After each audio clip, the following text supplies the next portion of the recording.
Good morning everyone. Today 23rd of December 2020 class 5 subject Bangla বই বাংলা সাহিত্য পরিচয়। আজকে আমরা করব তোমাদের টেক্সট বুকের কবিতা কাজলা দিদি থেকে অনুশীলনী প্রশ্নোত্তর প্রশ্ন নম্বর 3। এর আগের ক্লাসে আমরা 1, 2 এবং 4 নম্বর প্রশ্নের উত্তর করেছি। 3 নম্বর প্রশ্নের উত্তর বাকি ছিল। তো এই প্রশ্নের উত্তরগুলো আজকে আমরা করব। নিচের প্রশ্নগুলির একটি বাক্যে উত্তর দাও। এখানে অনেকগুলো প্রশ্ন তোমরা দেখতে পাচ্ছ, তো এই প্রশ্নের উত্তরগুলো তোমাদেরকে একটি বাক্যে দিতে হবে। ক নম্বর, বাঁশবাগানের মাথার উপর কি উঠেছে? উত্তর, বাঁশবাগানের মাথার উপর চাঁদ উঠেছে। এরপরে খ নম্বর, দিদির কথায় কে আঁচল দিয়ে মুখটি ঢাকে? দিদির কথায় মা আঁচল দিয়ে মুখ ঢাকে। গ নম্বর, জোনাকি কোথায় জ্বলে? পুকুর পাড়ে লেবু গাছের নিচে জোনাকি জ্বলে। এরপরে ঘ নম্বর, নতুন ঘরে কি হবে?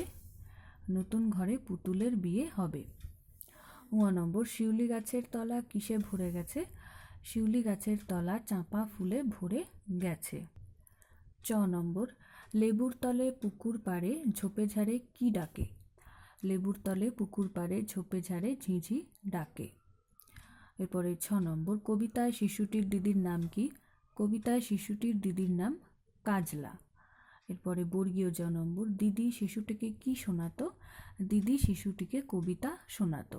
তো আজকের ক্লাসে আমরা কাজলা দিদি থেকে প্রশ্নোত্তর করলাম 3 নম্বরের। তো এই উত্তরগুলো তোমরা কিন্তু বাড়িতে খুব ভালো করে পড়বে আর মুখস্থ করবে। এরপর আমি এখানে কিছু বাংলা বানান দিয়েছি, এগুলো তোমাদের পড়তে হবে।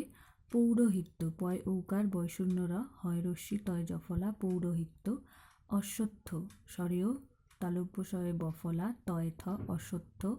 স্বাচ্ছন্দ্য, দন্ত শয় বয় আকার, চয় ছ দন্ত নয় দয় জফলা, স্বাচ্ছন্দ্য।